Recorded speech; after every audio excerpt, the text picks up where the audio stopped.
Et bonjour les amis et bienvenue dans le nouveau numéro du podcast Paillard, votre rendez-vous tant attendu où l'on parle des choses un petit peu sexuelles en toute franchise, en toute liberté, avec parfois les bourses qui pendent. Et si tu regardes ce nouvel épisode sur YouTube, tu pourras constater que j'ai mis ma belle cravate. Pourquoi ? Eh bien parce qu'on reçoit aujourd'hui quelqu'un d'important et tu vas le découvrir dans un petit instant, juste après ce magnifique jingle.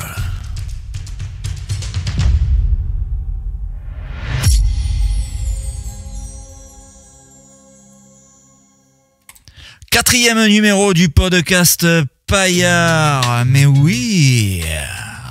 Et aujourd'hui on va répondre à vos problèmes. Premier numéro, on reçoit un professionnel du sexe, si j'ose dire. C'est une exclusivité, je suis ravi de l'accueillir dans ce podcast Paillard. Bonjour, docteur Bernard Lamoun. Oui, bonjour, monsieur Bourrouge, merci de l'invitation. Merci à vous de l'avoir accepté. Je suis ravi d'avoir un professionnel du sexe parmi nous. Oui, c'est effectivement mon métier, je dirais même depuis toutes ces années, ma passion désormais. Eh bien, merci d'être avec nous. Aujourd'hui, comme vous le savez peut-être, on va essayer de répondre aux problèmes, aux questions que se posent les internautes, et Dieu sait qu'elles sont nombreuses. Pour la petite présentation, docteur Lamoun, je crois que votre cabinet se trouve à Bourg-la-Reine. Vous êtes vous-même chirurgien urologue, sexologue et psychiatre, c'est bien ça? Et psychiatre. Et je dirais même que mon cabinet se situe entre ma salle de bain et ma chambre d'amis. Très bien, donc vous recevez à domicile vos patients, bien entendu. Exactement. Et vous opérez, je crois, à l'hôpital américain de Neuilly. Oui, voilà, parce que j'ai une patientèle un petit peu plus de qualité dans ce secteur un petit peu plus haut de gamme. Très bien, en tout cas, merci d'apporter vos lumières à bon nombre de personnes qui, je crois, sont un peu perdues dans cette société qui va à toute vitesse et qui ne savent plus ce que c'est un zizi, une foufoune et tous les problèmes qui vont avec. Oui, c'est exact. On s'interroge aujourd'hui, on ne sait plus qui est quoi, qui est qui, et où on doit mettre son kiki parfois. Donc c'est pour ça que je pourrais vous aider. Très bien. Eh bien, écoutez, docteur Lamoun, voilà, une nouvelle fois, merci. Et on va passer tout de suite au premier problème qu'on va découvrir ensemble et essayer d'apporter notre aide à la personne qui a écrit sur un forum sexuel.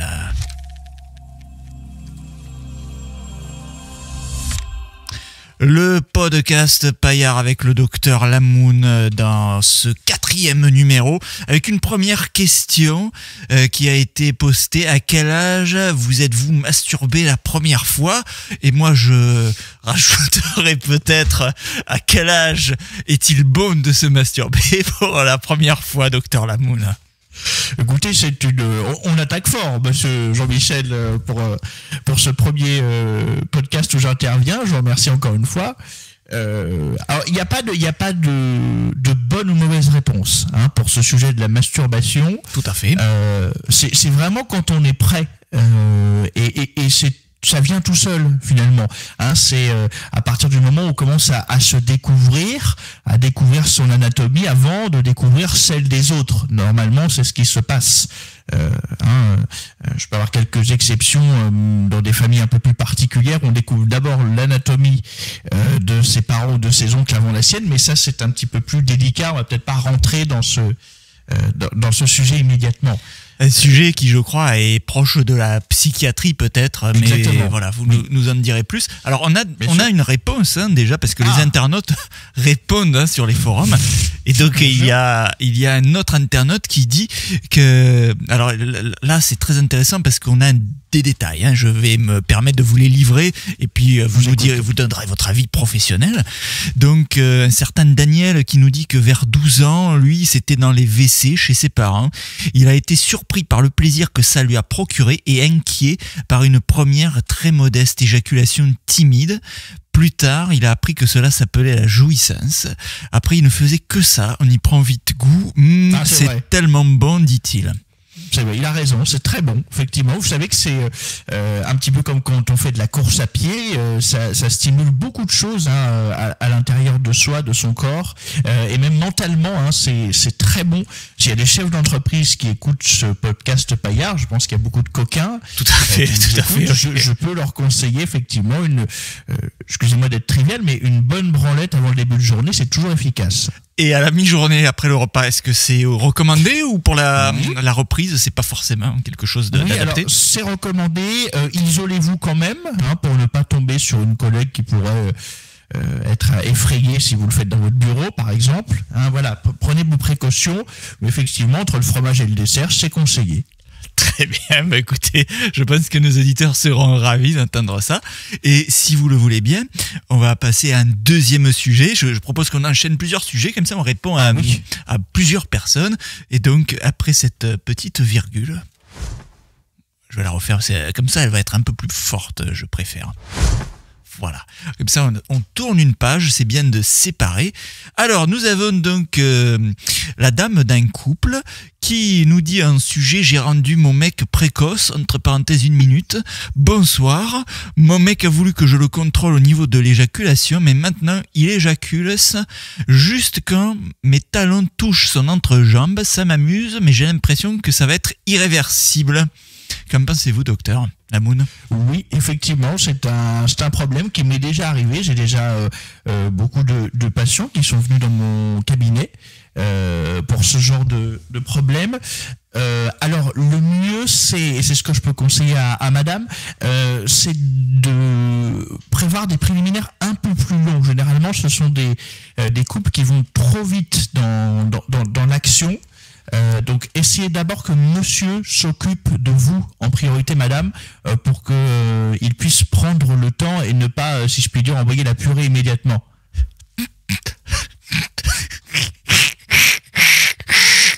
Ah, vous m'avez fait rire, docteur, parce que j'aime bien ce terme d'envoyer la purée. Et c'est vrai vous savez, on peut être docteur et avoir un langage fleuri, vous avez de l'humour. C'est pour ça que vous êtes... Le sexe, c'est le sexe, vous savez... Vous aimez bien le paillard vous-même, peut-être? Oui, j'aime bien, effectivement. J'écoute des chansons de paillard régulièrement. J'ai toutes vos cassettes. Ah, vous me faites plaisir, Doc. Je peux vous appeler le Doc, peut-être? Ah oui, appelez-moi docteur. Non, le Doc, je peux? Vous pouvez. Ah bah très bien, alors écoutez, le Doc, on va passer à une autre problématique tout de suite.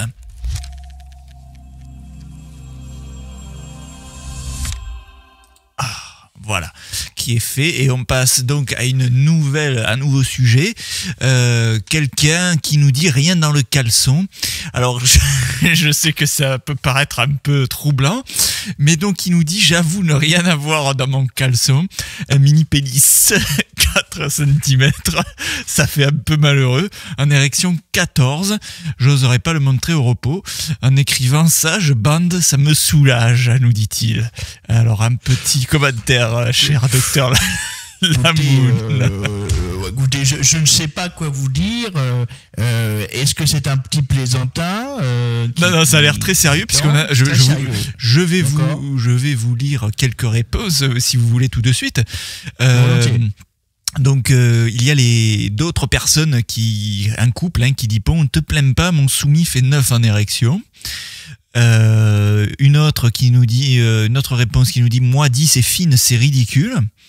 Et on a une dame qui répond encore sur ce fil: j'ai connu un mec comme ça, je ne l'ai pas mesuré, mais c'était bien petit. Il a été un merveilleux amant, l'un de mes meilleurs coups, car il savait compenser avec sa bouche et ses doigts, un véritable festival. Et je suis d'accord avec cette dame, vous savez, c'est pas la taille qui compte, ça ne veut rien dire. On n'est pas là pour faire un concours de chibre tendu. On est vraiment là pour ne pas se la mesurer. Chacun s'en sert avec ses talents, et vous savez que le meilleur orgasme n'est pas forcément celui de la pénétration. C'est ce que je dis d'ailleurs souvent à mes patients. Et à vos patientes. Qui ont besoin, parce que vous savez, dans mon métier, on a aussi besoin de faire de l'éducation sexuelle. Ça m'arrive régulièrement de reprendre les bases. Et du coup, vous faites des travaux pratiques? Exactement, oui. Surtout avec les patientes. De l'hôpital américain de Neuilly. L'hôtel, excusez-moi, ma langue a fourché. Eh bien, ça c'est important de voir que voilà, il y a des médecins ouverts, des médecins proches qui peuvent, le cas échéant, mettre la main à la pâte, comme qui dirait, et pouvoir ainsi faire de l'aide vraiment au fond des choses. Il faut résoudre les problèmes en profondeur, mon cher Jean-Michel. Merci, docteur Lamoun. Un dernier sujet avant de se quitter, si vous avez encore un petit instant à nous consacrer dans ce 4e épisode du podcast Paillard. Après ce petit jingle, car ne boudons pas notre plaisir, un jingle, ça fait toujours du bien, par où ça passe.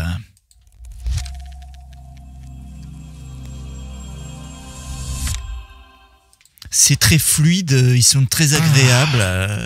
Alors, vasectomie, why not? Donc un sujet un peu plus médical, dirais-je.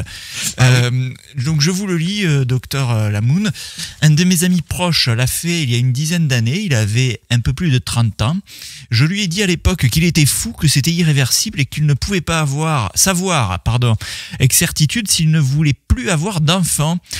J'ai passé la quarantaine, mes fils commencent à être grands et quand je vois l'énergie qu'ils me prennent, je me dis que jamais j'en aurai assez pour un autre enfant.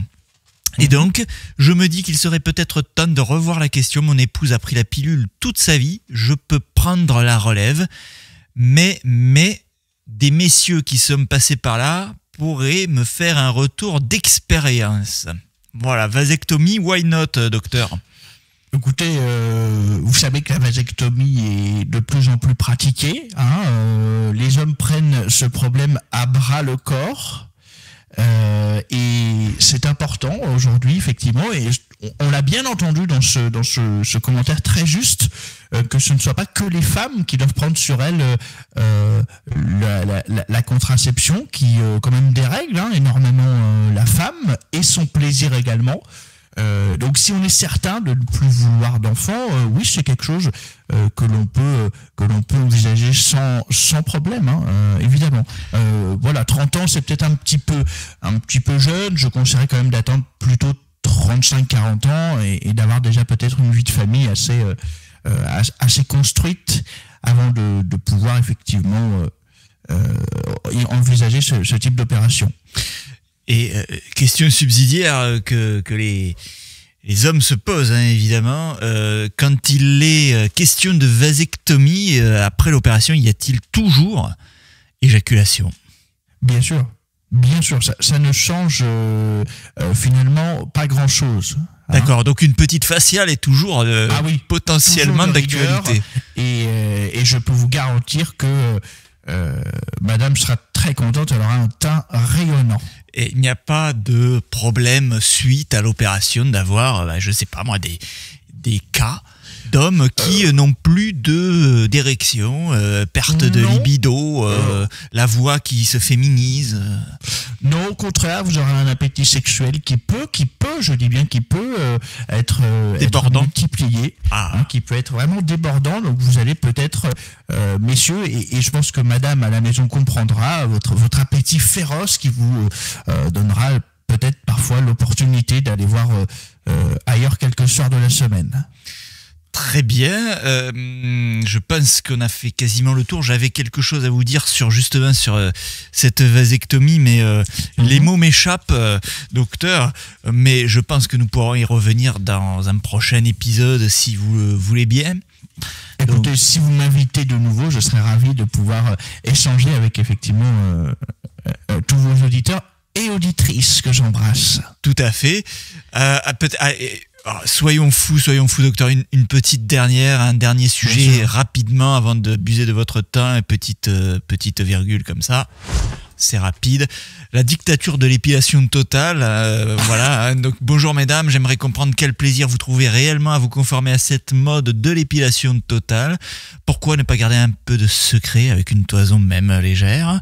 D'autant plus que les poils sont une barrière et ont une fonction de thermorégulation. Bonne journée à tous. Et à toutes, nous dit cette personne sur les forums sexuels. Docteur, vous êtes d'accord? Écoutez, c'est un débat. C'est un débat. Vous, Jean-Michel, par exemple, vous aimez quand c'est poilu à la chatte ou Oui, vous savez, je porte la moustache depuis bien longtemps. J'en mange d'ailleurs en ce moment même. Parce que déjà, moustache qui est touffue et qui est, comment dire, le poil est difficilement c'est ainsi bien sûr tenable. Vous voyez? Oui. Non, je pense honnêtement qu'il faut. En fait, je pense qu'il faut savoir raison garder sur ce sujet. C'est-à-dire, oui, garder de la pilosité effectivement pour préserver le corps. En revanche, on évite peut-être le côté un petit peu forêt amazonienne qui pourrait, je dirais, parfois être un petit peu pour messieurs. Pas forcément très agréable. Hein. Ça pourrait gratter le gland. Donc attention.